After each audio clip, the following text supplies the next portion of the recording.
नमस्कार, हामी देखापट्टि विशेषमा छौँ। देखापट्टि विशेषमा यहाँलाई स्वागत छ। कोरोना चौतर्फी रूपमा सङ्क्रमणको दर फैलाइराखेको छ, त्यसकारणले हामी सुरक्षित हुन त्यतिकै जरुरी छ र अहिलेको मुख्य दायित्व भनेको आफ्नो ज्यान जोगाउने र आफन्तको ज्यान जोगाउन सहयोग गर्ने, सचेत भएर बस्नुपर्ने नै छ।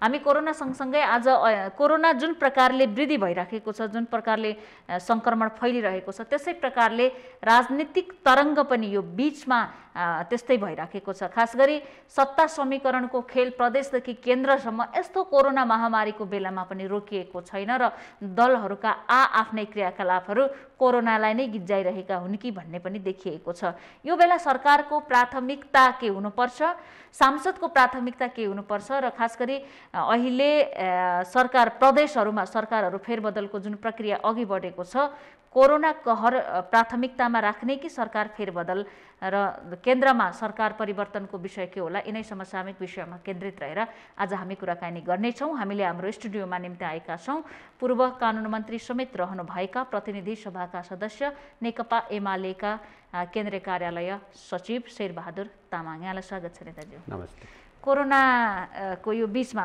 सुरुवात यहाँ बस्नको लागि के गरिराख्नु भएको छ, यहाँबाट नै प्रश्न सुरु गरौँ। सबैभन्दा पहिले त आज दोस्रो चरणको कोरोनाको काठमाडौँमा जुन लकडाउनको दिन, हजुर, र लकडाउनको दिनको चाहिँ हामी त्यो दिनको बिहानको हजुर बिहान हामी यहाँ कुराकानी गरिरहेका छौँ। हजुर, त्यसैले हामी बोल्दाखेरि यद्यपि मास्क खोलेर बोल्न पनि हुन्थ्यो होला तपाईँ र मेरो डिस्टेन्सको हिसाबले, तर सबै नागरिकलाई म सचेत रहन अनुरोध गर्न चाहन्छु कि कोरोना ख्यालमा नलिनु होला र मास्क लगाएरै हिँड्नु होला र यसलाई जति धेरै आम नागरिकले यसलाई ख्यालमा लिन्छ त्यति धेरै सरकारलाई पनि समस्या पर्छ, अप्ठ्यारो पर्छ। किनभने कुनै एउटा हस्पिटलमा मानव 100 बेड होला अथवा 101 बिरामी हुनसाथ एकजनालाई बेड पुगेन, 102 अथवा 200 हुनसाथ 200 जनालाई 100 जनालाई बेड पुगेन। अझ हामी समाचार देखिरहेछौँ काठमाडौँबाट हेलिकप्टरमा अक्सिजन नपाएर त्यसो भएको हुनाले अक्सिजन पनि अब पर्याप्त हाम्रो अक्सिजन प्लान्टहरू छैनन्, तर यद्यपि अब जति उत्पादन गर्नेहरूले उत्पादन त गराइरहेको छ, सरकारले त्यो व्यवस्था गरेको छ।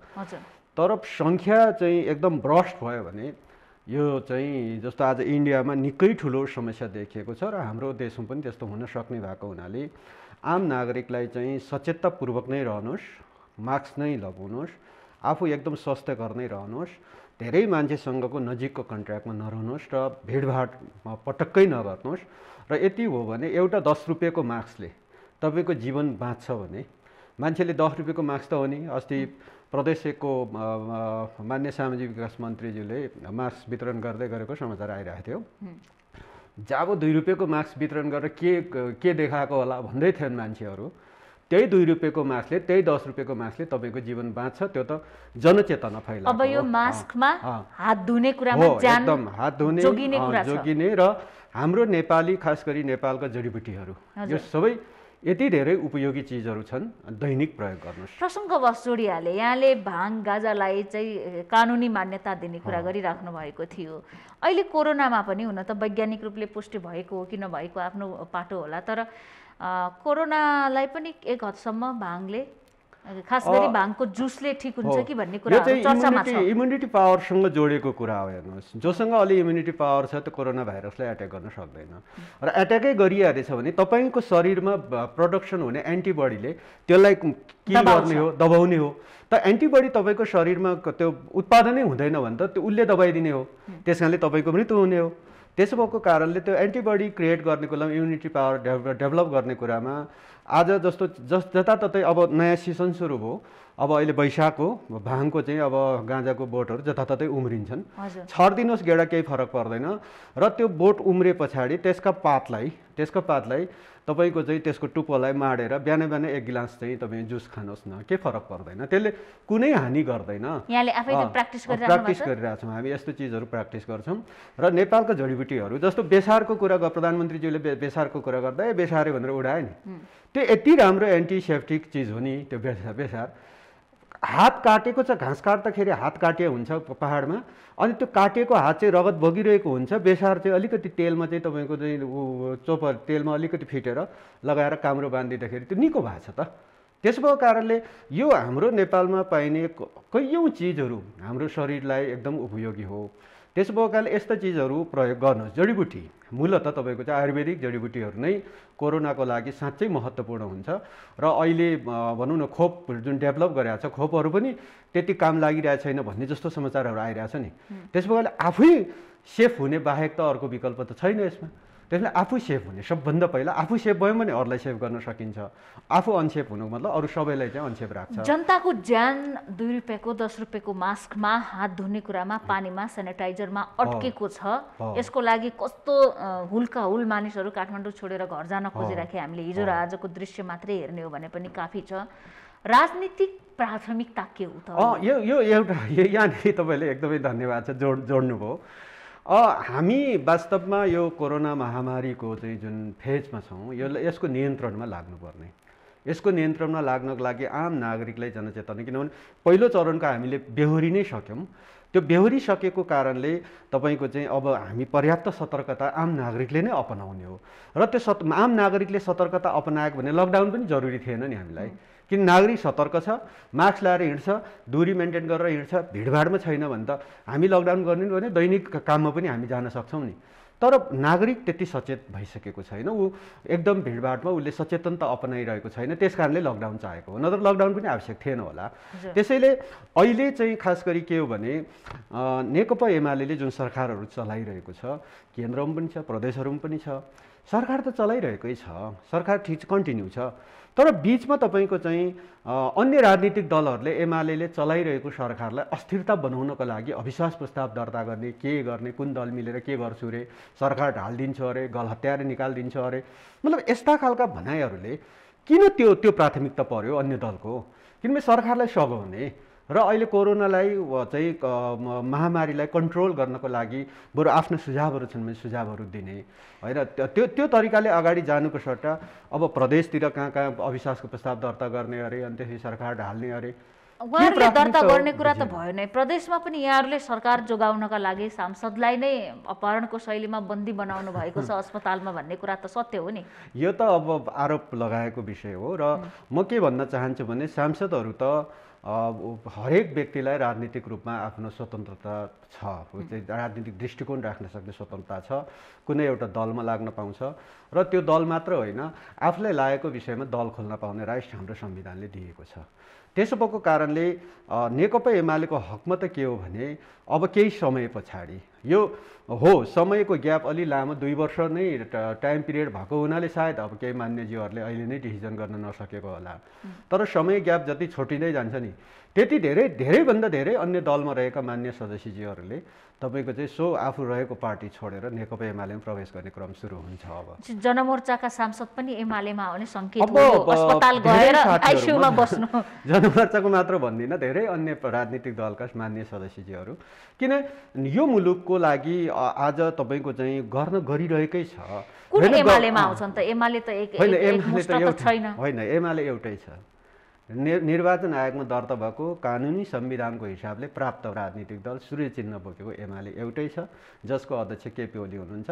त्यसो भएको कारणले त्यहाँ अर्को एमाले छैन, यो मुलुकमा एउटै एमाले छ।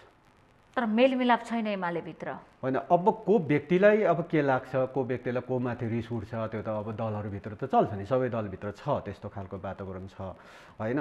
त्यसैले तपाईँको चाहिँ एमाले भित्रको पोजिसनमा हामी के देख्छौँ भने हो एमालेकै निर्माणमा योगदान पुर्याएका कैयौँ नेताहरू अहिले अलिअलि बाहिर बसिरहनु भएकै हो। एमालेको मूल सङ्गठन निर्माणमा भन्दा पनि अलिकति बाहिर बसेर अन्य गतिविधिहरू गरिराख्नु भएको अवस्था छ। त्यसैले ती गतिविधिहरू नगरिकन मूल एमाले जे हो त्यो सङ्गठनमा त्यो पार्टीमा अब क्रियाशील हुँदाखेरि ती सबै नेताहरू पार्टीकै नेता हुन्, एमालेको निर्माणमा योगदान पुर्याएका नेता हुन्, हामी सबैले उहाँहरूको सम्मान गर्छौँ। यहाँकै कुरा गर्ने भने त यो पुरानो प्रसङ्ग भइहाल्यो, माधव नेपाल निकट नै भनेर चिनिनुहुन्थ्यो, अब अहिले ओलीको प्रशंसा गरिराख्नु भएको छ। यो राजनीतिमा के चलिराखेको छ देशमा? यताको उता, उताको यता, यो चलखेल हो कि पुरै अङ्कगणितमा चल्या छ नि राजनीति? यस्तो हो, तपाईँको चाहिँ पार्टी एउटा सिस्टममा समग्रमा पार्टी हो। हजुर, पार्टीभित्र आफ्ना लाइक माइन्डेडहरू हुनसक्छ, लाइक एउटा चाहिँ ग्रुपहरू हुनसक्छ, समूह हुनसक्छ, नेता नेतृत्वप्रतिको उसको दृष्टिकोणप्रतिको आफ्नो दृष्टिकोणहरू हुन सक्छन्। तर तपाईँको चाहिँ पार्टीकै प्रश्न उठिसके पछाडि पार्टीमा उभिने बाहेक एउटै पार्टी छ, समग्र एउटा पार्टी छ, सबैजना त्यहीँ छ भने त्यहाँभित्र नेकपा एमाले चाहिँ 5औं राष्ट्रिय महाधिवेशनदेखि कमरेड मदन भण्डारीले जनताको बहुदलीय जनवाद जुन चाहिँ एउटा दृष्टिकोण, एउटा सिद्धान्तको रूपमा पार्टीलाई चाहिँ एउटा अलि नयाँ दृष्टिकोणले लिड गर्नुभयो। त्यो दृष्टिकोणले के भन्छ भने इनर पार्टी जीवनको लोकतान्त्रिकरणको सिद्धान्तलाई त्यसले स्वीकार गर्छ र इनर पार्टी जीवनमा कसैलाई समर्थन गर्न पाइन्छ। एलाई समर्थन गर्न पनि पायो, बीलाई समर्थन गर्न पायो, तपाईँहरू कसैलाई समर्थन गर्दिन है, मै हो नि म उठ्छु भन्न पनि पाइन्छ के। त्यो दृष्टिकोणको आधारमा पार्टीभित्र आन्तरिक जीवनमा लोकतान्त्रिकरण विधि अनुसार निर्वाचित हुने विधिलाई हामीले स्वीकार गरेका थियौँ।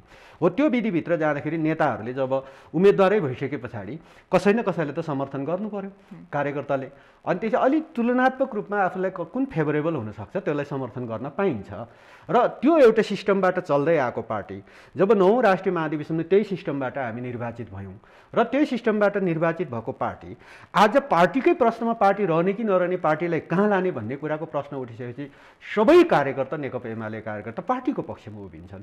त्यहाँ नेता व्यक्ति प्रधान हुँदैन, त्यति बेला पार्टी प्रधान हुन्छ, पार्टीको दृष्टिकोण प्रधान हुन्छ। त्यसले पार्टी दृष्टिकोणको प्रधानको हुने भएको भन्नाले पार्टीको पक्षमा उभिने कार्यकर्ताहरूलाई यता र उता लागेको भन्ने चाह चाहिँ लाग्नु त्यो त्यति सान्दर्भिक हुँदैन होला जस्तो लाग्छ। अब हुन्छ के त अहिलेको मुख्य प्राथमिकता यहाँहरू त अब यहाँ त कार्यालय सचिव नै हुनुहुन्छ, पार्टीको केन्द्रीय कार्यालय सचिव, त्यस अर्थमा पार्टी पङ्क्ति कोरोनामा परिचालित हुनुपर्ने होइन र? एकदम हामी वास्तवमा परिचालित हुने भने चाहिँ अन्य कुनै जस्तो डिजास्टर भयो तपाईको चाहिँ भनौँ न रेस्क्यु नै गर्न नजानु होला, कुनै तपाईको चाहिँ भनौँ न अर्थक्वेकको डिजास्टरमा एमाले बाढी पहिरो या यस्ता डिजास्टर त्यस्तोमा एकदम स्वयंसेवक ड्रेस लगाएर पुरै तपाईको चाहिँ घर निर्माणदेखि लिएर कयौं विद्यालयका चाहिँ भवनहरू हैन त्यसको टिएलसीहरू निर्माण गर्ने क्रममा एमालेका कार्यकर्ता हिजो खटेको हो। त्यो समूह खट्ने स्थिति बन्छ त्यस्तो डिजास्टरमा। तर यो कोरोनाको डिजास्टर चाहिँ तपाईको चाहिँ यो यसमा व्यक्ति चाहिँ भन्दा पनि हामीले आवश्यक सामग्रीहरू नपुगेका ठाउँमा सामग्री पुर्याउन मद्दत गर्ने, कार्यकर्ताहरूलाई जनसचेतनताको लागि परिचालित गर्ने, उनीहरूले चाहिँ त्यो सचेतनता दिने, त्यो एकदम व्यक्ति भिडभाड गरेर सचेतनता दिने होइन, त्यसलाई कुन माध्यमद्वारा हुन्छ। अहिले त हामीले एकदमै भनौँ न धेरै सूचनाहरू हामीले चाहिँ सफ्ट सूचनाहरू चाहिँ प्रवाह गरेर हरेक मान्छेको चाहिँ मान्छेसँग मोबाइल सेटहरू छ, अनि त्यहाँ मोबाइल नम्बरहरू छन्, एसएमएसहरू हुनसक्छ, ती सबै मान्छेहरूलाई चाहिँ हामीले यस्तै टेलिभिजन मार्फत पनि कार्यकर्ता मार्फत चाहिँ जनतालाई एकदम सचेतन गराउने कुरा चाहिँ प्रमुख प्राथमिकता हो अहिले। र एकदम फ्रन्ट लाइनमा काम गर्ने मूलतः तपाईँको चाहिँ स्वास्थ्य कर्मीहरू, डाक्टर, नर्स लगायतको स्वास्थ्य कर्मीहरू र त्यस पछाडि त्योसँगै सुरक्षामा खटिएका सुरक्षाकर्मीहरूलाई सपोर्ट गर्ने, उनीहरूलाई के गर्दाखेरि उनीहरूलाई काम गर्न सहज वातावरण हुन कामको लोड प्रेसर गरेर होइन, दबाएर होइन, गाली गरेर होइन, यति पनि नगरेको भनेर होइन के, उनीहरूलाई हौसला दिने, प्रोत्साहन दिने र प्रोत्साहन दिएर कसरी खट्ने हो यो कुरामा चाहिँ अब केही सामग्रीहरू पुगेको छैन भने बरु सामग्री जुटाउन सहयोग गरिदिने। सामग्रीको प्रसङ्ग जोडिहाल्नु भयो। अब निषेधाज्ञा भने पनि लकडाउन नै हो यो होइन। अब धेरै जो दैनिक मजदुरी गर्छन्, जोसँग खान बस्न छैन, वास्तविक रूपमै खानाको समस्या छ, उनीहरूलाई सरकारले केही राहत प्याकेज ल्याउँदैछ कि छैन? पार्टीभित्र केही छलफल भयो भने यस्तो त हुन्छ नै, किन सरकारको तर्फबाट अब यो पार्टी विशेषले भन्दा पनि पार्टीले त एउटा आह्वान गर्ने, सरकारलाई आह्वान गर्ने हो र आह्वान गर्दाखेरि कतिपय तल अलि हुनेले नहुनेलाई दिने हो। हामी कोही मर्नु हुँदैन, कोरोनाको कारणले अब काम नपाएर कोही मर्नु हुँदैन। त्यसको कारणले अब पार्टी कार्यकर्ताहरूले एक खालको आह्वान गर्दाखेरि कुनै एउटा टोल विशेषमा, कुनै ओडा विशेषमा पार्टी कमिटीहरू छ, कुनै ओडा विशेषमा चाहिँ तपाईँको चाहिँ त्यहाँ कोही मान्छे अब भोकले चाहिँ अब खानै नपाउने स्थिति बन्यो भने ती भित्रका कार्यकर्ताहरू परिचालन गरेर कमसेकम अब 5 लाख 6 लाख कार्यकर्ताहरू छन्, त्यसको सङ्गठित सदस्यहरू छन्, हरेक वडामा 200-300 जना चाहिँ एमालेका कार्यकर्ताहरू हुन्छन् र उनीहरूलाई परिचालन गर्दाखेरि चाहिँ केही न केही जुट्छ। र म तपाईँ मार्फतै भन्न चाहन्छु कि एउटा पार्टीको केन्द्रीय कार्यालय सचिवको हैसियतले पनि म भन्न चाहन्छु यो तपाईँको देखापट्टि हेरिरहेका आम कार्यकर्ताहरूलाई आफ्नो युनिटमा मासमा होइन, आफ्नो पर्टिकुलर टोल विशेषमा, पर्टिकुलर ओडा विशेषमा त्यहाँ क्रियाशील हुनुहोस् र त्यहाँ क्रियाशील भएर त्यस्ता व्यक्तित्वहरू जो चाहिँ एकदमै काम नपाएर एकदम मजदुर वर्ग काम गरेर मजदुर वर्ग छन्, उनीहरूलाई तपाईँको चाहिँ दिउँसो काम गर्न नपाउँदा बेलुका खाने स्थिति नै छैन भने त्यस्तालाई बचाउनुहोस्, तपाईँहरूले बचाइराख्नुहोस्। अहिलेको सबभन्दा ठुलो धर्म के छ त? ज्यान अब कोरोनाबाट सङ्क्रमणबाट बस्नलाई भोकले मर्ने अवस्था नहोस् न, त्यो ठुलो सङ्ख्यामा त छैन, तर 2-4 जनामा मात्रै पनि यो समस्या भयो भने राज्यको लागि त ठुलो कुरा मान्नुपर्ने हो। एकदमै, किनभने कोही पनि छ कि छैन, कोरोनाको कारणले काम नपाएर अनि भोकै कोही पनि नमरोस्। र विगतमा पनि कोही 1-2 जना बित्यो भनेर एकदम प्रचार पनि आयो, तर त्यसको के हो वास्तविकता अहिलेसम्म नि क्लियर आएन। हामीले सामाजिक सञ्जालहरूमा हेऱ्यौँ होइन, एकजना एकदमै अब भोकले रुइरहेको जस्तो चाहिँ प्रसारण पनि भयो। पछि त्यसको वास्तविकता हेर्दा कथा अर्कै भेट्यौँ हामीले होइन, त्यस्तो पनि देख्यो। किनभने त्यतिकै भाइरल हुनु छ मान्छेलाई, त्यतिकै एकदम प्रचार गर्नु छ, त्यतिकै मान्छेले बदनाम गर्नु छ, त्यो हिसाबले गरेको पनि हामीले देख्यौँ। तर यद्यपि त्यस्तो नहोस् कि कोही पनि मान्छे तपाईँको चाहिँ राज्यले दायित्व लिनै पर्छ र कि कोही पनि मान्छे कोरोनाको कहरको बिचमा तपाईँको चाहिँ अभावले भोकले मर्ने स्थिति नबनोस् भन्ने कुरामा त राज्य सचेत हुनैपर्छ। र नेकपा एमालेको तर्फबाट हामी आम कार्यकर्तालाई यही आह्वान गर्छौँ कि त्यस्तो देखियो भने तत्काल तपाईँहरू जुटिहाल्नुहोस्। केही फरक पर्दैन, तपाईँको घरबाट 2 माना यसो घटाए पनि केही फरक पर्दैन, सबैकोमा अलिअलि छ। त्यसो भएले हामी नेपालीहरू चाहिँ अलिअलि, किनभने हाम्रो चाहिँ के परम्परागत कृषि शैली भएको हुनाले केही न केही उत्पादन गरेर घरमा चाहिँ हाम्रो चाहिँ बचत हुन्छ, केही न केही बचत राखेकै हुन्छ। त्यसो भएको कारणले हामी बाँचौँ, पहिला नेपाली बाँचौँ, सबै बाँचौँ, अनि त्यस पछाडि बाँचेपछि अरू सबै कुरा हुने हो नि। त्यसैले हामी चाहिँ पार्टीको तर्फबाट पनि आफ्नो कार्यकर्ताहरूलाई त्यो ढङ्गले हामी परिचालित गर्छौँ र राज्य एमालेकै नेतृत्वमा सरकार भएको हुनाले राज्यको तर्फबाट गर्नुपर्ने जिम्मेवारी दायित्व पनि पुरा गर्छौँ। अब सत्ता समीकरणका कुरा पनि छन्। कसरी हुन्छ, ओली सरकारको विकल्प खोज्ने दलहरूको सक्रियता बढेकै छ। यो बिचमा यहाँहरूको प्रयास सरकार बचाउका लागि हुन्छ कि हुँदैन? हामीले त तपाईँको चाहिँ फागुनको 11 गते जति बेला संसद पुनर्स्थापना भयो र संसद पुनर्स्थापनाको लगत्तै भोलिपल्टै फागुन 12 गतेतिर जस्तो लाग्छ चितवनतिर हुनुभएको कमरेड प्रचण्ड भोलि 12 गते नै माधव नेपाल सहितलाई बोकेर, उहाँ माधव नेपाल त चितवन हुनुहुन्थेन, उहाँ भुत्तिएर चितवनबाट काठमाडौँ आइपुग्नुभयो। काठमाडौँ आएपछि माधव नेपाललाई समेत लजाउँ भनेर चाहिँ लिएर गएर प्रधानमन्त्री बनिदिनुहोस् पऱ्यो भनेर शेरबहादुर देउवाकोमा पुग्नु भएकै हो। र हामीलाई त्यति बेला हामीलाई लागेको त्यो बनाउनुहोस्, किनभने ठिक छ नि त, सरकार चाहिँ अब हामीले त निर्वाचनको कुरा गरेका थियौँ होइन। अब निर्वाचन नहुने, अब यो संसद 2 वर्ष अर्को थप 2 वर्ष बस भनेर अदालतले फैसला गरिदिए पछाडि ठिकै छ, त्यो नियमित निर्वाचनमा जाउँला। तर तपाईँहरूको सङ्ख्या पुग्छ भने बनाउनु नि त सरकार। हामीले त्यति बेलै सोचेका थियौँ कि हामी परिआउँछ भने हामी प्रतिपक्षमा बस्न तयारै भएका थियौँ। तर सक्नु भएन उहाँहरूले, खोइ के कारणले सक्नु भएन, अझै समर्थन समेत फिर्ता पनि लिन सक्नु भएको छैन होइन। त्यो उहाँहरूको कमजोरी हो। लिदिए हुन्थ्यो भन्ने पक्षमा हो। हामी त एकदमै सबैभन्दा बढी खुसी हामी हुन्थ्यौँ होला जस्तो लाग्छ, किनभने उहाँहरूले सरकार बनाउन सक्नुभयो भने, समर्थन फिर्ता लिनुभयो भने हामी सबभन्दा बढी खुसी हुन्छौँ।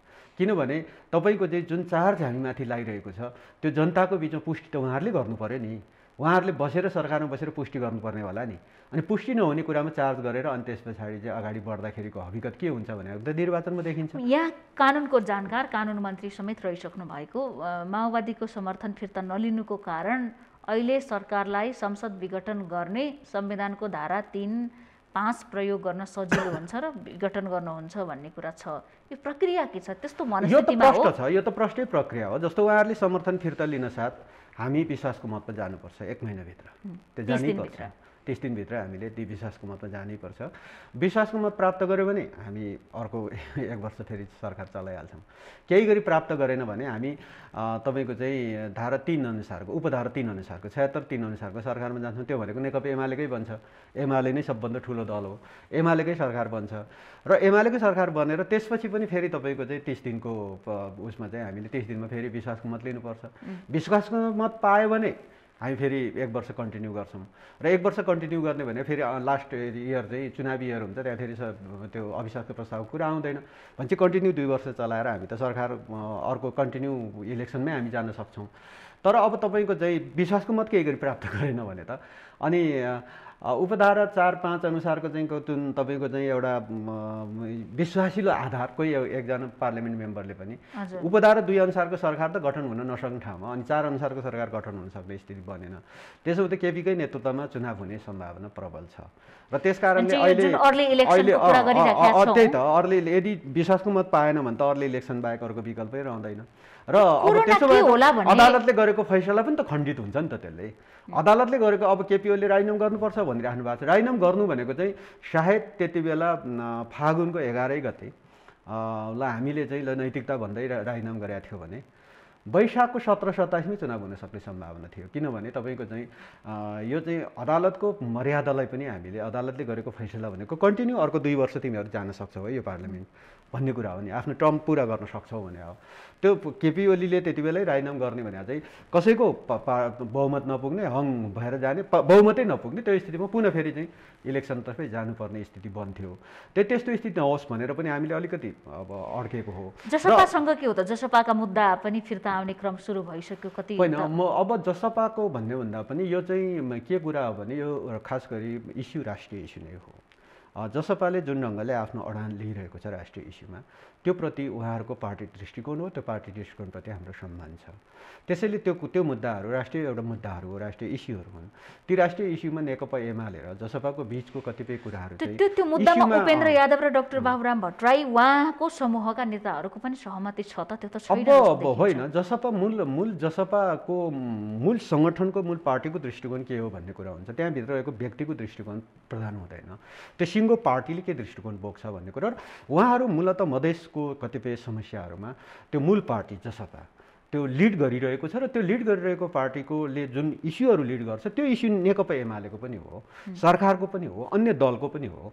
त्यसको कारणले त्यो इस्युहरू सम्बोधन गर्नुपर्छ र नेकपा एमाले र जसपा बिचको चाहिँ तपाईँ त्यस्तो राष्ट्रिय इस्युहरूमा कुनै मत चाहिँ मिल्न गयो भने त्यो त अनौठो कुरा भएन नि त। त्यो त मिल्न सक्छ, मत मिल्न सक्छ। किनभने मधेसको समस्याहरूलाई समाधान गर्ने कुरामा जसरी जसपाले चाहिँ लिड गरिरहेको छ त्यो समाधान गर्नुपर्छ भन्ने कुरामा नेकपा एमालेलाई पनि लाग्छ र सरकारलाई पनि लाग्छ भने त्यो त राम्रो कुरा हो। किन यो मुलुकको समस्या हो। किनभने मधेस भनेर जुन हामी भन्छौँ अहिले जुन प्रदेश पनि छ हाम्रो 2 नम्बर प्रदेश, त्यसको नामाकरण भएको छैन। अब त्यो त नेपालकै पार्ट हो नि, नेपालको भूमि हो, नेपालको जमिन हो, त्यहाँ बस्ने नागरिक नेपाली नागरिक हुन् भने उहाँहरूलाई परेको पीडा भनेको त काठमाडौँलाई पनि पर्यो नि। टिकाउने बेला मात्रै त्यो भावना आउने हो कि अघि पछि पनि आउँछ? होइन, नेकपा एमाले त्यसरी सोच्दैन। नेकपा एमाले सिङ्गो राष्ट्रको चाहिँ बारेमा उसले चाहिँ यो राष्ट्रभित्रको तमाम समस्याहरूलाई समाधान कसरी गर्न सकिन्छ भन्ने कुरामा सोच्दछ। र त्यसरी सोच्ने क्रममा आज कतिपय इस्युहरू तत्काल नपाकिसके पनि हुनसक्छ, तत्काल त्यो प्रभाव र महत्त्वपूर्ण नहुन सक्छ। तर त्यसले महत्त्वपूर्णता जतिखेर ग्रहण गर्छ त्यति महत्त्वपूर्णता र आम रूपमा यो चिज चाहिँ अब समस्या समाधान गर्नुपर्ने तर्फ हो भन्ने कुराको एउटा दृष्टिकोण बनिसकेपछि ती कुराहरू दृष्टिकोणको आधारमा समाधानतर्फ अगाडि जान्छ। त्यसैले सधैँभरि नेकपा एमाले सिङ्गै मुलुकको समस्या समाधानको लागि भनेर बनेको पार्टी भएको हुनाले कुनै एउटा पर्टिकुलर पार्ट विशेषको चाहिँ समस्यालाई चाहिँ यो छोडिदिउँ, यो नगरौँ भन्ने ठाउँमा एमाले उभिँदैन। ओली र देउबाको मित्रतामा दूरी बढेको, खाडल बढेको हो? कार्यशैलीको हिसाबले म कतिपय कार्यशैलीहरू उहाँको नजिक जस्तो देखिन्छ अहिले पनि। कार्यशैलीगत कुराहरूमा जस्तो कतिपय कुरा आफ्नो अडानका साथ एक्सन लिने कुराहरूमा उहाँहरूको कतिपय कार्यशैलीहरूमा केही समानता जस्तो देखिन्छ। तर भित्र राजनीतिक दृष्टिकोणको हिसाबले त दुईवटा अलग पार्टीको, एउटा सत्तापक्ष पार्टीको नेता हो, अर्को प्रतिपक्षी दलको नेता हो। त्यसैले अलग दृष्टिकोण छ, अलग आइडियोलोजी छ र तर पनि काम गर्ने सवालहरूमा कतिपय कुराहरूमा सरकारलाई निरन्तरता दिनका लागि नै देउबाको साँठगाँठको हिसाबले पनि साथ छ भन्ने आशंका सधैँ पुष्टि पनि हुने जस्तो देखिन्छ। त्यसरी त हेर्नु पर्दैन। किनभने उहाँ प्रतिपक्षी दल एउटा राजनीतिक दल हो अथवा एउटा हिस्ट्री बोकेको राजनीतिक दल हो। त्यसैले त्यो राजनीतिक दललाई तपाईँको चाहिँ आफ्नो दृष्टिकोण कसरी राख्ने भन्ने कुरामा अर्को कुनै पार्टीको सहारा लिनु पर्दैन, अर्को कुनै नेताको सहारा लिनु पर्दैन र उहाँहरू आफ्नै दृष्टिकोणमा अगाडि बढ्ने हो। र नेपाली काङ्ग्रेससँग आज सङ्ख्या पुगेको थियो भने विदिन मिनट तपाईँको चाहिँ दर्ता गर्न पुग्थ्यो होला नि त। तपाईँको चाहिँ दलहरूको बाध्यता के हो त? एजेन्डा मिल्ने, ओलीको विकल्प खोज्ने कुरामा सहमत, तर मतका लागि चाहिँ एक मत हुन नसक्ने कुरा। मतलब अहिलेको राजनीतिक परिस्थितिमा यो मुलुकमा होइन, अब यो समकालीन राजनीतिक नेताहरूमा ओलीको विकल्प तत्काल छैन र ओलीको विकल्प नै अहिले नै हामीले खोजिहाल्नुपर्ने स्थिति देखिँदैन। के आधारमा विकल्प खोज्ने?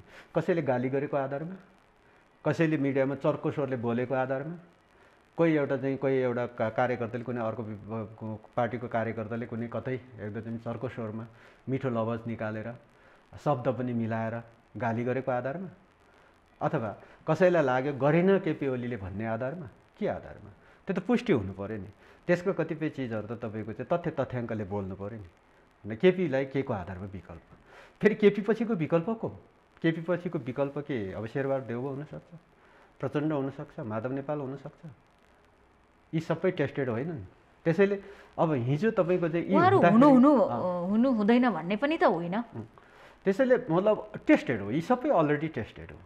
Baburam Bhattarai already tested. नयाँ अपेक्षा केही गर्न अब सक्दैन। हामी बरु तपाईँको चाहिँ पार्टी जीवनमा होइन, तपाईँको चाहिँ कार्यकारी भूमिका सञ्चालन गर्ने सवालमा कतिपय सवालमा हामी बसेर सल्लाह गर्न सक्छौँ। तर अहिले झट्ट केपीको विकल्प भनेर जो नामहरू चाहिँ चर्चामा आइरहेछ नि, उहाँहरू अब केपीको विकल्प हुन सक्दैन। केपीको टर्म पछाडि केपी बेगर मुलुकलाई नेतृत्व दिने व्यक्ति नै छैन दलहरूमा अहिले भर्खरलाई र यो केही समय अवधिलाई म देख्दिनँ। र अब केही समय अझ अर्को इलेक्सन र त्यो इलेक्सन पछाडिको नेतृत्वसम्मलाई पनि म विकल्प देख्दिनँ। केपी ओली आगामी निर्वाचनमा पनि जित्ने त्यो हामी एकदम प्रष्ट छौँ।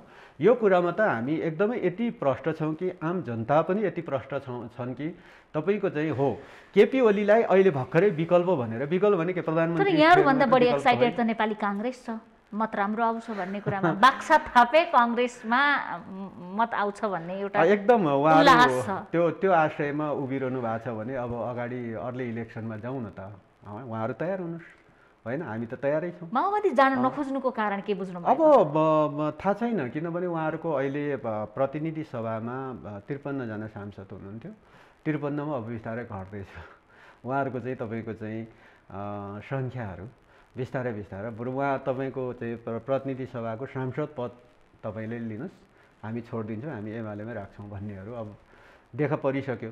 4 जनले त छोडि नै हाल्नुभयो, होइन? बरु त्यहाँ उहाँहरूको चाहिँ त्यो जुन उहाँहरूको टिकटबाट जितेको सांसद पदबाट छोड्न तयार भए, तर उहाँहरू एमालेमा उभिन तयार भए।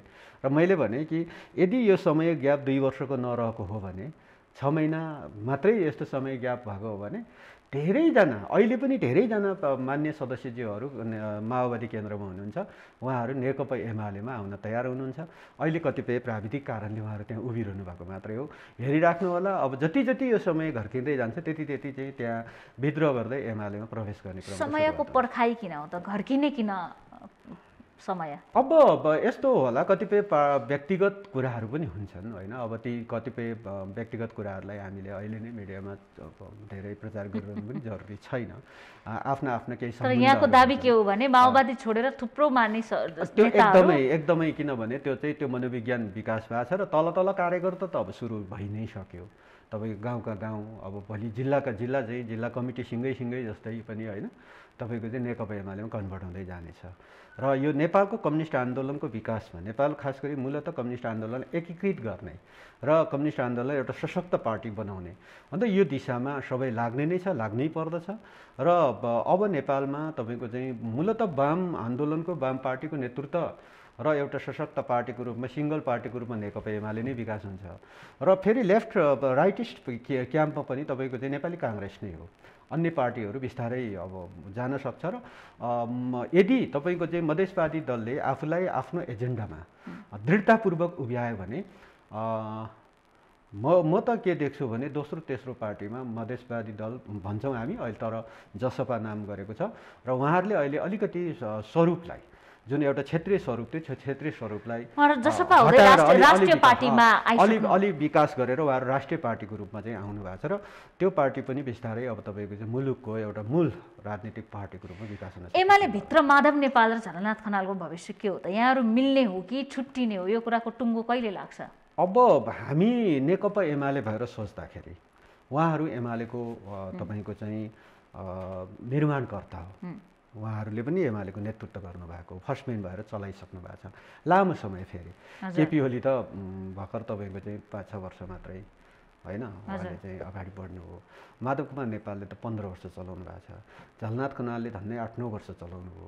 5 वर्ष यो पछि 47 पछि, अनि त्योभन्दा अगाडि पनि अर्को 3-4 वर्ष उहाँले चलाउनु भएको छ। त्यो स्थिति हेर्दाखेरि तपाईँको चाहिँ उहाँहरू नेताहरू हुन् र उहाँहरू नेकपा एमालेको नेता हो। उहाँहरूको पहिचान एमाले भएर बनेको छ, हैन। नेकपा एमालेको पहिचान उहाँहरूले पनि बोक्छ। त्यसैले त्यो पहिचान गुमाउने कि त्यो पहिचानमै रहने भन्ने कुरा डिसिजन उहाँहरूको र उहाँहरूले डिसिजन दाबी एमालेमाथि एमालेमै पहिचान हो। हामी एमालेबाटै पहिचान बनेका छौँ र हामी त्यसकै नेता हो, त्यो निर्माणमा हाम्रो पनि योगदान छ भनेर एमालेकै सङ्गठन, एमालेकै पार्टी, त्यो कमिटी, त्यसको चाहिँ जिम्मेवारीहरूमा उहाँहरू रहनुहुन्छ भने उहाँहरू नेता हो, हामी सबैको नेता हो, सिङ्गो नेकपा एमालेको नेता हो। होइन एमालेबाट एमाले पहिचानै मेटेर अर्कै बिमाले सिमाले केही बनाउनुहुन्छ भने उहाँहरूको कुरा हो। उहाँहरूले भन्नुहुन्छ ओले बिमाले सिमाले कुनमाले हो, हामी एमाले हो भनेर। त्यो त अब तपाईँको चाहिँ, किनभने हामी 47 साल पछाडि हामीले बहुदल त्यसैले प्राप्त गऱ्यौँ, पार्टीलाई तपाईँको चाहिँ राजनीतिक स्वतन्त्रता त्यसैले हामीले प्राप्त गऱ्यौँ कि राजनीतिक दलहरूले आफूलाई चाहिँ संविधान कानुन अनुसार दर्ता हुनुपर्छ, संविधान कानुन अनुसार तपाईँको चाहिँ त्यो सिस्टममा चल्नुपर्छ र त्यो सिस्टममै चलेर राजनीतिक दल दर्ता भएर चल्छ। र आज दर्ता भएको एमाले र त्यो एमाले नाम र त्यसको चिन्ह, त्यसको लिगेसी आज केपी ओलीको नेतृत्वमा छ। त्यसैले ठिक छ, कोही मान्छेले आज भनौँ न सिपी मैनाली नै तपाईँको चाहिँ नेकपा मालेको हिजो भूमिगत एमालेको चाहिँ पहिला सुरुवातमा गठन हुँदा 35 सालको संस्थापक महासचिव बने। आज एमाले म हुँ भन्न त उहाँले पाउनुहुन्न, सक्नुहुन्न, होइन? मालेको महासचिव हुनुहुन्छ। त्यसो भएको हुनाले अर्को कुनै नाम जोडेर अथवा पुच्छर जोडेर अथवा टाउकोमा केही अर्को कुनै सिङ चाहिँ टुपी राखेर कसैले राख्छ भने त्यो अर्को कुरा हो। तर एमालेको लिगेसी आज केपी ओली, सम्माननीय प्रधानमन्त्री केपी ओली नै हुनुहुन्छ, उहाँ पार्टी अध्यक्ष हुनुहुन्छ र त्यो लिगेसीमा बनेको सङ्गठनहरू र त्यो सङ्गठनभित्र फिट हुन्छ भने उहाँहरू सबैको नेता, पार्टीको नेता, एमालेको नेता। फिट हुन्नन् भने अब उहाँहरूले जान्ने कुरा हो। र हामी सबै कार्यकर्ता, देशभरिका कार्यकर्ताको, इभन मतदाताको पनि, एमालेलाई मन पराउने मतदाताको पनि चाहना के छ भने उहाँहरू त्यसरी अर्को कुनै गठन गरेर नजानुहोस् र एमालेकै नेतृत्व गर्नुहोस् भन्ने। ओलीले पनि धपाउनै खोजे जस्तो छ भन्ने छ नि, भन्न चाहिँ मिलाउँ, व्यवहार चाहिँ धपाइहालौँ, त्यस्तो छैन। हेर्नुहोस्, कहाँनेरि हाम्रा वर व्यवहारहरूले त्यो व्याख्या गर्ने छुट्टै कुरा हो, तर हाम्रा कमिटीगत प्रणालीहरू, हाम्रा वर व्यवहारहरूले उहाँहरूलाई कहीँ धपाउन खोजिएको छैन। उहाँहरू पार्टीकै नेता बन्नुहोस्। र फेरि एउटा कुरा चाहिँ के सत्य हो भने आज केही समय हामी डिस्प्युट जस्तो देखे पनि हेर्दै जानु होला, निकै छिटो धेरैभन्दा धेरै साथीहरू एमाले नै हो हामी भन्ने ठाउँमा उभिनु हुनेछ र एक दुईजना केही जुन फर्कने क्रम सुरु भएको छ त्यसको श्रृङ्खला बढ्छ भन्ने हो यहाँ। यो त श्रृङ्खला बढ्ने मात्र होइन, सबै कोही पनि तपाईँ एमाले भन्दा पर जानुहुन्न, किनभने एमालेको पहिचान छोडेर यत्रो विशाल पार्टी जो उहाँहरू समेत लागेर निर्माण गरेको पार्टी हो नि, अनि यो पार्टी छोडेर अनि यो पार्टीको पहिचान गुमाएर अर्को के पहिचानबाट मान्छे परिचित हुन्छौँ? त्यसैले त्यो टाइम लाग्छ, त्यो सम्भव छैन। त्यसो भएको कारणले ती सबै नेता कार्यकर्ताहरू एमाले हुनुको अर्को विकल्पै छैन। उहाँहरू एमालेको सङ्गठनमा समाहित हुनेछ र एमालेको नेताहरू छन् भने नेतृत्व गर्नुहुनेछ, कार्यकर्ता छ भने त्यसमै समाहित भएर काम गर्छ। यो सरकार र यहाँहरूसँग असन्तुष्ट रहनेहरूको के पनि आरोप छ भने केन्द्रदेखि प्रदेशसम्म आफू अनुकूल भएन भने संसदका अधिवेशनहरू अन्त्य गरिदिने र संसदमा पनि कब्जा, सत्तामा पनि कब्जा, प्रतिशोधको राजनीति, प्रतिबन्धित राजनीति गरिराख्नु भएको छ भन्ने छ। यसलाई त्यो कोणबाट व्याख्या गर्नु जरुरी छैन, किनभने हामी अब देखिन त देखिएको छ नि मनलाग्दो रूपमा अधिवेशनहरू बर्खे अधिवेशन चाहिँ अब सुरु गर्नुपर्ने, बजेट अधिवेशन सुरु गर्नुपर्ने समय ग्याप हामीलाई अत्यन्त कम भयो। यद्यपि कोरोनाको कारणले हामीले सम्भवतः यस्तै रह्यो भने पार्लियामेन्टको बैठक पनि अप्ठ्यारोमा पर्छ होला, किनभने हामी चाहिँ जुन ढङ्गले अब एउटा दूरी कायम गरेर बैठकहरू बस्नुपर्ने छ। यद्यपि त्यो चाँजोपाँजो हामीले पार्लियामेन्टमा मिलाउँला र अब बजेटको सुरुवात हो, त्यसले बजेट अधिवेशनको लागि तयारीको लागि समय नपुग्ने भएको हुनाले ती बिचमा ढाकिएका सबै अधिवेशनहरू अन्त्य गरेर बजेट अधिवेशनको तयारी गर्नुपर्नाको कारणले ती कुराहरू भयो। यद्यपि गण्डकी प्रदेशमा मध्यरातमा विघटन भयो भने मध्यरातमा त अब त्यसो भए त अब मध्यरातमा चाहिँ संसद बैठक अन्त्य गर्यो भनेर चाहिँ आरोप खायो।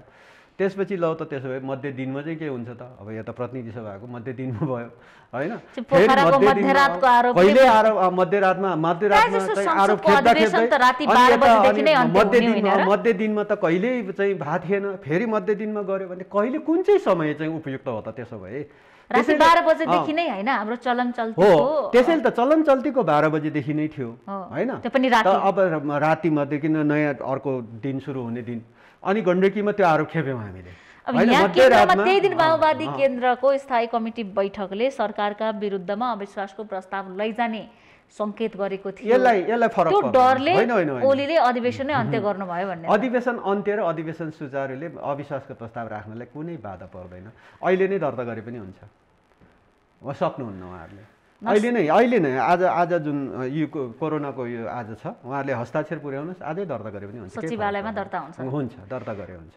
त्यो गर्न नसक्नेहरूले, जुन तपाईँको पुर्याउन नसक्नेहरूले अनि अलिकति पर उभिएर कुनातिर उभिएर मुखले बोल्छन् के, सक्नेले फिल्डमा आएर भिड्छ, नसक्नेले ऊ पर गएर धारे हात लाउँछ, यति मात्रै। उहाँहरू धारे हात लाउँछ, कुनामा बसेर धारे हात लगाइराख्नु भएको छ। अब बजेट अधिवेशन छ, नीति तथा कार्यक्रम बहुमतले पारित भएन भने सरकारको आयु नीति तथा कार्यक्रम पारित गरुन्जेलसम्म मात्रै हुन सक्छ भन्ने कुरा छ। कानुनले के भन्छ? हामी ढुक्क छौँ, यो नीति तथा कार्यक्रम बजेट सबै पास हुन्छ, बहुमत सहित पास हुन्छ। यसो कसले दिन्छ यहाँहरूलाई साथ? अब नेकपा एमाले एक ढिक्क छ, यसका 121 सांसद छन्। अब त्यसमा अन्य राजनीतिक दलहरूले पनि तपाईँको चाहिँ के कारणले बजेट फेल गर्नुपर्ने कारण के हो, तपाईँको चाहिँ हुनुपर्छ, जस्टिफिकेसन चाहिन्छ कुनै पनि चिजमा। नीति तथा कार्यक्रम फेल गर्नुपर्ने कारण के हो, राजनीतिक दलले त्यसको जस्टिफिकेसन दिन सकेन भने हामीले ल्याउने नीति तथा कार्यक्रम जनताको पक्षमै आउनेछ।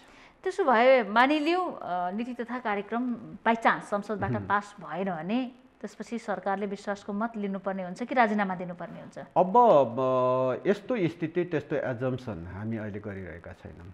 पास भएन भन्ने ठाउँमा हामी छैन। कानुनी प्रावधान के छ मेरो प्रश्न? अब यस्ता कतिपय कुराहरू हिजो हो, सरकारको संसद विघटनका कतिपय कुराहरू गर्दाखेरि केपी ओलीले पौष 5 गते गरेको चाहिँ असंवैधानिक भन्छन् मान्छेहरू। योभन्दा अगाडिका पार्लियामेन्टहरू कुनै पनि तपाईँको चाहिँ फुल टर्म चलेनन्। विघटन त सबैले गरेको, त्यो हामी 2047 सालको संविधानमा विघटन सबैले गरेको, 47 सालको संविधानले विघटन गर्न छुट दिएको थियो। पार्लियामेन्ट मेम्बरहरू तपाईँको चाहिँ छुट दिएको थियो, तर मनमोहन अधिकारीले विघटन गरेको फेरि पुनर्स्थापन गरिदियो होइन। तपाईँको चाहिँ सूर्यबहादुर थापाले विघटन गरेको पुनर्स्थापन गरिदियो होइन त। त्यसले यो के भन्ने, छुट थियो कानुन हुँदा पनि पुनर्स्थापित भयो होइन। अब तपाईँको चाहिँ गिरिजा प्रसाद कोइराला आज 2/3 सरकार चाहिँ अब ऊ गरेर भन्छन् नि केपी ओलीलाई, त्यसो भए बहुमतको सरकार थियो त तपाईँ शेरबहादुर देउवा र गिरिजा प्रसाद कोइरालालाई। गिरिजा प्रसाद कोइरालाले तपाईँको चाहिँ 3.5 वर्ष पनि नचलाइकन विघटन गर्दै होइन। तपाईँको चाहिँ शेरबहादुर देउवाले संसद विघटन गरिकन त्यसपछिको परिस्थितिमा राजा ज्ञानेन्द्रले सत्ता लिएको इतिहास हामीसँग छैन र। तपाईँको चाहिँ राजतन्त्रलाई जब हामीले संवैधानिक ऊभित्र चाहिँ हालिसकेको राजालाई फेरि सक्रिय बनाउने शेरबहादुर देउवाहरू होइनन् र। अनि त्यो चाहिँ के हो? त्यसैले यस्ता कतिपय कुराहरू आफूले गर्दा ठिक, अर्काले गर्दा बेठिक भन्ने खालको चाहिँ जुन खालको चाहिँ एउटा हाम्रो संस्कार छ, यो संस्कारलाई अलिकति फ्ल्यासब्याकमा गएर बुझ्नु जरुरी छ। र त्यसो भएको कारणले हामी चाहिँ अहिले त्यो एजम्सनमै छैनौँ, किनभने अब नीति तथा कार्यक्रम फेल होला, बजेट फेल होला, त्यसपछि के होला, यस्तो कुरामा हामी हुनै छैनौँ, अनुमान लाएर बस्नु भएको छैन। अब अन्त्यमा पनि छौँ, राजनीति भन्दा पनि मुख्य चासो दलहरूको सरकारको जनताको स्वास्थ्यमा हुनुपर्ने बेला आइसकेको छ। अबको बजेट के केन्द्रित होला र जनताको स्वास्थ्य जोगाउनका लागि यो सरकारले देखि स्थानीय सरकारसम्म ध्यान दिनुपर्ने कुरा के हो? यहाँ त जनताको माझमा गइराख्ने नेता पनि हो। ठिक हो, अब हामी मूलत अब स्वास्थ्य नै हो अहिले, स्वास्थ्य बाहेक होइन। अब स्वास्थ्य रहनको लागि मूलत अब खाना पनि जरुरी छ होइन। मान्छेको चाहिँ सबभन्दा पहिला जीवन बाँच्ने कुरा हो। जीवन बाँचिसके पछाडि अरू प्राप्त चिजहरू अरू हुने हो। जीवन छैन भने अरू के पनि उसको जीवनमा लागू नै हुँदैन। संविधान, कानुन, सरकार, यो सबै अड्डा अदालत, यी सबै चिजहरू, राजनीतिक दल, यो सबै जीवन रहँदाखेरि हो होइन। जीवनै रहेन भने त्यो त सक्यो, जिरो हो। त्यसले सबभन्दा पहिला जीवन बाँच्ने कुरो र जीवन स्वास्थ्यमा जुन कोरोनाले आज जुन एट्याक गरिरहेको छ र यसबाट छुटकारा पाउने र मान्छेले खाना पाउने, लाउने कुरा पनि दोस्रो कुरा हो। पहिला त खाने कुरा पहिलो कुरा होइन। त्यसैले खानेकुरा र अरू कुनै कीटाणु वा रोगको कारणले मान्छे मर्नु नपरोस्, यति कुरामा सरकारको प्रमुख ध्यान हुन्छ। पढ्ने कुरा पनि सेकेन्ड हुँदो रहेछ, किनभने पहिलो कुरो जीवन हो। जीवन बाँच्यो भने मान्छे पढ्छ होइन। कोही मान्छे बाँचेको छ भने उसले दृष्टिकोण दिन सक्छ, अब मरेको मान्छेले दृष्टिकोण दिन सक्दैन होइन। बाँचेको मान्छे छ भने ऊ विद्वान कहलिन सक्छ, मर्यो भने सक्यो उसको। त्यसो भएको कारणले हामी बाँचेकै भएर तपाईँ र म यहाँ कुराकानी गरिरहेका छौँ होइन। त्यसो भएको हुनाले बाँच्ने सबभन्दा ठुलो कुरा र त्यो बाँच्ने कुरामा अब स्वास्थ्यमाथि कसैले खेलवाड नगरौँ, सबैले एकदम सचेत। राजनीतिले नै खेलवाड गरिराखेको छ, जनतातिर ध्यान दलको कम भयो, सरकारको कम भयो। यस्तो नै त होइन, किनभने अब हामीले गर्नुपर्ने पर्याप्त, अब त्यही भएर त सरकारले आज अलि बढी फैले पछाडि लकडाउनको स्थिति ल्याएको छ। यसले केही न केही तपाईँको चाहिँ सङ्क्रमण दरलाई कम गर्छ। सङ्क्रमण दरलाई कम गर्ने भनेको हामीले स्वास्थ्य उपचारमा, खास गरी हस्पिटलहरूमा पर्ने प्रेसरलाई पनि कम हुनसक्छ र एडमिट भएकाहरूले राम्रो उपचार पाउँछ, औषधि उपचार पाउँछ। र फेरि स्वास्थ्य त कस्तो चिज हो भने ऊ मात्र कोरोना मात्र सङ्क्रमण हुने होइन नि त, अरू रोग पनि सङ्क्रमण हुन्छ के। त्यसमाले अरू रोगले पनि त हस्पिटलमा मान्छे चाहिँ चाप परिरहेको हुन्छ नि। तर जब लकडाउन भइसकेपछि अरू रोग सर्ने दर पनि त कम हुन्छ, त्यसले हस्पिटलमा चाहिँ मान्छे एडमिट हुन आउने मान्छेको चाहिँ दर कम हुन्छ। त्यस कारणले गर्दा अनि कोरोनाले चाहिँ सङ्क्रमण भएको मान्छेलाई अलि बढी प्राथमिकताका साथ उपचार गर्न सकिन्छ। त्यसैले यो लकडाउनलाई सबैले ख्यालमा नलिकन पालना गरौँ। र यो चाहिँ सरकारको पनि सन्देश हो र नेकपा एमालेको पनि सन्देश हो कि आम नागरिकहरू उनीहरूको जीवनलाई सुरक्षा गर्ने प्रमुख दायित्व सरकारको हो, र त्यस पछाडि चाहिँ सम्बन्धित स्वयं व्यक्तिले पनि आफूलाई कसरी सेक्योर्ड राख्ने भन्ने कुरामा उसले पनि ध्यान दिनुपर्ने कुरा हुन्छ। यो महत्त्वपूर्ण समयका लागि धेरै धेरै धन्यवाद। कोरोनाको सङ्क्रमणको डरमा पनि कुरा गर्न आउनुभएकोमा धन्यवाद। हामी देखापट्टि विशेषमा थियौँ र विशेष गरी अहिले सरकार फेरबदलको कुरा प्रदेशदेखि केन्द्रसम्म चलिरहेको अवस्थामा जनताका लागि पनि निकै जोखिमको विषय बनेको छ विश्वव्यापी महामारीको रूपमा फैलिएको कोरोना सङ्क्रमणको दोस्रो लहर। यस्तो अवस्थामा राजनीतिक दलहरूको प्राथमिकता र त्यसमा पनि विशेष गरी सरकार र सत्तारूढ दलको प्राथमिकतामा जनताको स्वास्थ्य कसरी पर्न सक्छ र जुन सत्ता समीकरणका लागि दलहरूका बीचमा एक आपसमा छलफल भएको छ, सत्तारूढ पार्टी भित्रकै जुन विवाद छ त्यसको समाधान र दलहरू बीचको छलफलको निष्कर्ष तथा नयाँ सरकार गठन हुने कुरा के होला त, कानुनी प्रावधान के छन् र राजनीतिक वातावरण कस्तो छ भन्ने विषयमा केन्द्रित रहेर पूर्व कानुन मन्त्री समेत रहनुभएका प्रतिनिधि सभाका सदस्य नेकपा एमालेका केन्द्रीय कार्यालय सचिव शेरबहादुर तामाङसँग हामी देखापट्टि विशेषमा कुराकानी गरिरहेका थियौँ। उहाँसँगै हामी सबै बिदा चाहन्छौँ। भोलि नयाँ पात्रका साथ उपस्थित हुनेछौँ।